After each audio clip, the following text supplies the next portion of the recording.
చూడా చక్కాని తల్లి చుక్కల్లో జాబిల్లి నవ్వుల్లో నాగామల్లి నా తల్లి కల్పవల్లి మళ్ళీ జన్మంటూ ఉంటే లలితమ్మో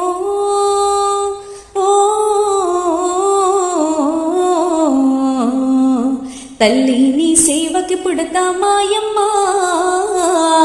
తల్లి నీ సేవకి పుడతా మాయమ్మ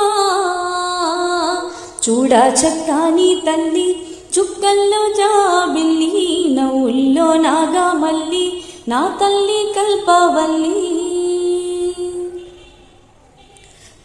ప్రొద్దున్నే లేచి చన్నీళ్ళ స్నానము చేసి వడివడిగా అడుగులు వేసి అందాల గుడికి చేరి లలితమ్మకు మొక్కులు మొక్కి రాజన్నను అభిషేకించి బంగారు తల్లి నీకు కుంకుమ పూజలు చేసి మా పిల్ల